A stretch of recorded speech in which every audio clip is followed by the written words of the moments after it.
मेरा नाम तेजस सुजय है। मैं 9वीं कक्षा में केंद्रीय विद्यालय कंजीकोट एर्नाकुलम संभाग का छात्र हूँ। मेरा प्रश्न यह है, हार्ड वर्क और स्मार्ट वर्क में से कौन सा वर्क जरूरी है? क्या अच्छी परिणामों के लिए दोनों जरूरी हैं? कृपया अपना मार्गदर्शन दीजिए। धन्यवाद श्रीमान। Thank you Sujal. Honourable prime minister sir. क्या सवाल था उनका? क्या पूछ रहे थे? सर, हार्ड वर्क के बारे में। हार्ड वर्क और स्मार्ट वर्क। हार्ड वर्क और smart work. Thank you sir. तैयार। अच्छा, आपने बचपन में एक कथा पढ़ी होगी, सबने जरूर पढ़ी होगी, और इससे आप अंदाज लगा सकते हैं कि स्मार्ट वर्क क्या होता है और हार्ड वर्क क्या होता है। हम बचपन में थे तो एक कथा सुना पढ़ाते थे कि एक घड़े में पानी था, पानी जरा गहरा था और एक कौवा पानी पीना चाहता था, लेकिन अंदर वो पहुंच नहीं पाता था। तो उस कौवे ने छोटे छोटे कंकर उठा करके उस घड़े में डाले और धीरे धीरे पानी ऊपर आया और फिर उसने आराम से पानी पिया। सुना है ये कथा? अब इसको आप क्या कहेंगे, हार्ड वर्क कहेंगे कि स्मार्ट वर्क कहेंगे?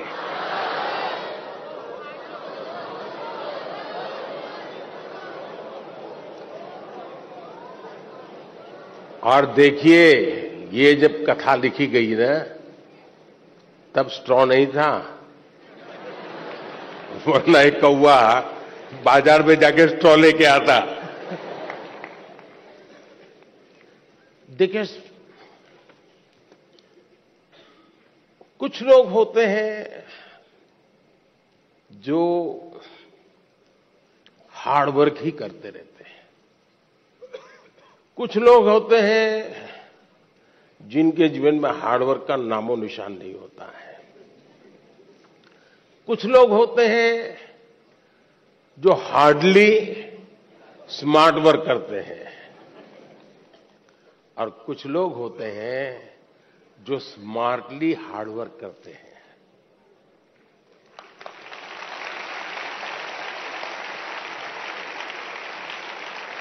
और इसलिए कौवा भी हमें सिखा रहा है कि स्मार्टली हार्ड वर्क कैसे करना।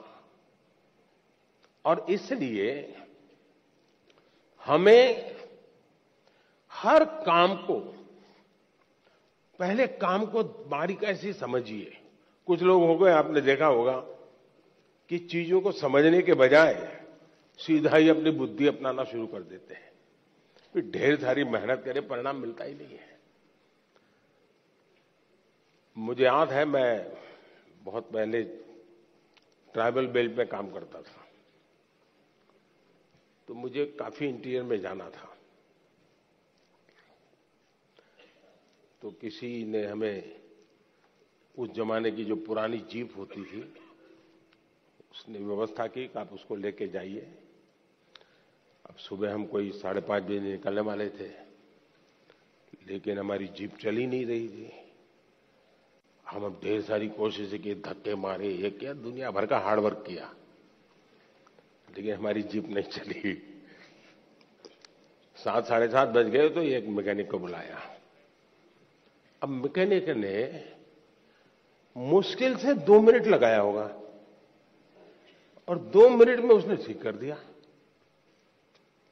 और फिर वो कहे, साहब 200 रुपये देने पड़ेंगे। मैं कहा, यार 2 मिनट का 200 रुपया? बोले, साहब ये 2 मिनट का 200 रुपया नहीं है, ये 50 साल के अनुभव का 200 रुपया है।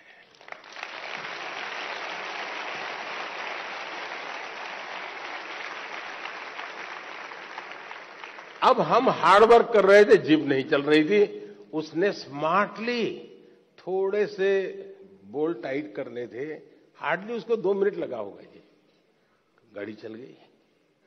कहने का तात्पर्य यह है कि हर चीज बड़ी मेहनत मजदूरी से करेंगे तो होगा, ऐसा आपने देखा होगा पहलवान जो होते हैं, यानी जो खेलकूद की दुनिया के लोग होते हैं, उसको कौन सा खेल से वो जुड़ा हुआ है, उस खेल में उसको किस मसल्स की जरूरत होती है। जो ट्रेनर होता है उसको मालूम है, अब जैसे विकेट कीपर होगा तो विकेट कीपर को ऐसे ही झुक करके घंटों तक खड़े रहना होता है। अब हमें क्लास में कुछ गलत किया और टीचर कान पकड़ के नीचे बिठा देते हैं, ऐसे हाथ पैर में अंदर डाल के, तो कितना दर्द होता है कि नहीं होता है? एक तो साइकोलॉजिकल भी होता है, फिजिकल भी होता है कि पैर ऐसे करके कान पकड़ के बैठना होता है, तकलीफ होती है ना। लेकिन ये जो विकेट कीपर होता है ना, उसकी ट्रेनिंग का हिस्सा होता है, उसको घंटों तक ऐसे खड़ा रखते हैं ताकि धीरे धीरे उसके वो मसल मजबूत हो जाए ताकि वो विकेट कीपर के नाते अच्छा काम करे। बॉलर होता है तो उसको उस विधा की जरूरत नहीं है, उसको दूसरी विधा की जरूरत है, तो उसको वो करवाते हैं। और इसलिए हमें भी जिस चीज पे जरूरत है वहीं फोकस करना चाहिए जो हमारे लिए उपयोगी है।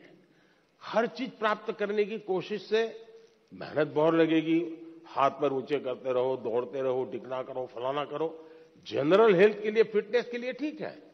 लेकिन अगर मुझे अचीव करना है तो उन स्पेसिफिक एरियाज को मुझे एड्रेस करना होगा, और ये जिसको समझ होती है वो परिणाम भी देता है। अगर बॉलर है और उसके ये मसल्स ठीक नहीं है तो कहां बॉलिंग कर पाएगा, कितनी ओवर कर पाएगा। जो लोग वेट लिफ्टिंग करते हैं उनके अलग प्रकार के मसल्स को मजबूत करना होता है। हार्ड वर्क तो वो भी करते हैं, लेकिन वो स्मार्टली हार्ड वर्क करते हैं, और स्मार्टली हार्ड वर्क करते हैं तब जाकर के परिणाम मिलता है। बहुत बहुत धन्यवाद। Thank you, Honorable Prime Minister, sir, for your insightful guidance on choosing consistent hard work in our lives. माननीय प्रधानमंत्री जी, गुरु द्रोणाचार्य के नाम से विख्यात साइबर सिटी हरियाणा के प्रसिद्ध औद्योगिक नगर गुरुग्राम की छात्रा जोविता पात्रा सभागार में उपस्थित है और आपसे प्रश्न पूछना चाहती है। जोविता, कृपया अपना प्रश्न पूछें। Namaskar, Honorable Prime Minister Sir. My name is Jovita Patra and I am a student of class 10th of Jawahar Navodaya Vidyalaya, Gurugram, Haryana. It's my privilege and great honor to participate in the Pariksha Pe Charcha 2023. Honorable Prime Minister Sir, my question to you is, being an average student, how can I focus on my studies? Kindly guide me on this issue. Thank you, sir. धन्यवाद जोविता। माननीय प्रधानमंत्री जी, जोविता पात्रा एक average student आपसे exam में कैसे बेहतर करे इसके बारे में आपसे मार्गदर्शन चाहते हैं। कृपया उनका मार्गदर्शन करें। माननीय प्रधानमंत्री जी। सबसे पहले तो मैं आपको बधाई देता हूं कि आपको पता है कि आप एवरेज हैं।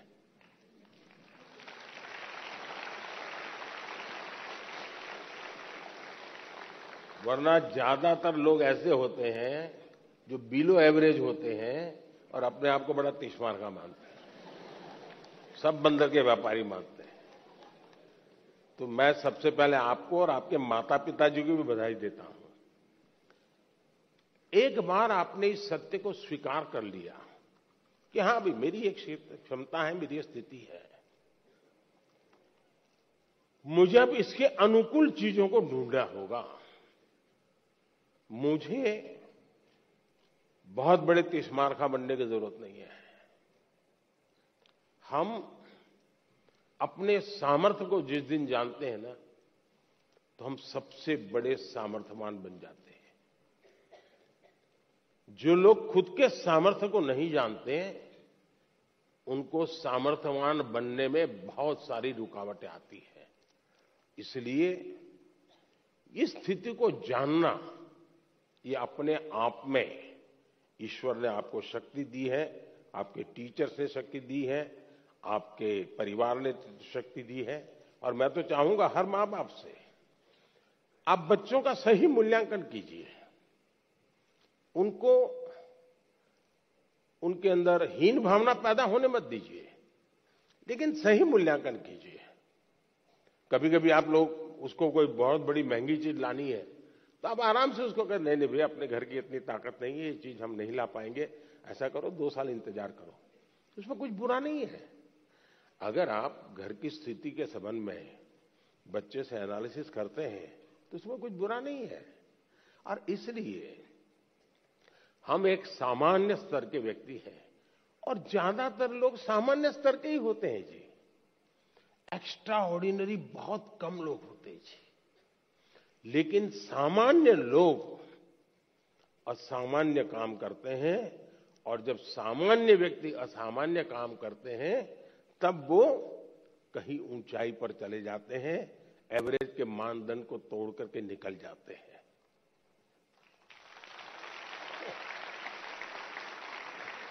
और इसलिए हमें कभी भी ये सोचना है, दुनिया में आप देखिए ज्यादातर जो लोग सफल हुए हैं वो क्या है जी, वो किसी जमाने में एवरेज लोग थे जी, असामान्य काम करके आए हैं, बहुत बड़ा परिणाम लेके आए हैं। अब आपने देखा होगा इन दिनों दुनिया में पूरे विश्व की आर्थिक स्थितियों की चर्चा हो रही है। कौन देश कितना आगे गया, किसकी आर्थिक स्थिति कैसी है, और कोरोना के बाद तो ये बड़ा मानदंड बन गया है।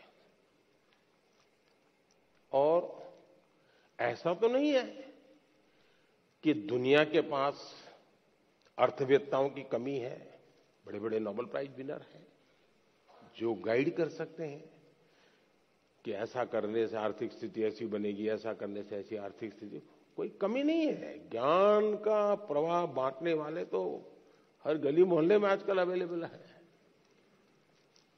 और कुछ विद्वान भी अवेलेबल है जिन्होंने बहुत कुछ किया है। लेकिन हमने देखा है कि भारत आज दुनिया में आर्थिक जो तुलनात्मक हो रहा है, भारत को एक आशा की किरण के रूप में देखा जा रहा है।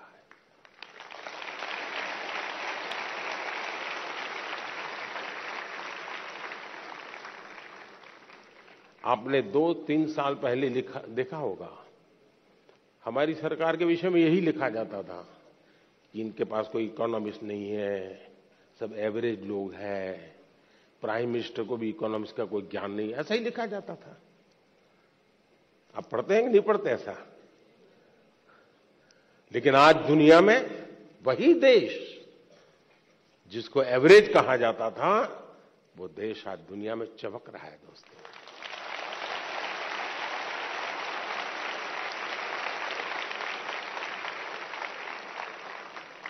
और इसलिए हम इस प्रेशर में न रहे दोस्तों कि आप एक्स्ट्रा ऑर्डिनरी नहीं है, और दूसरी बात आप एवरेज भी होंगे, आपके भीतर कुछ न कुछ तो एक्स्ट्रा ऑर्डिनरी होगा ही होगा।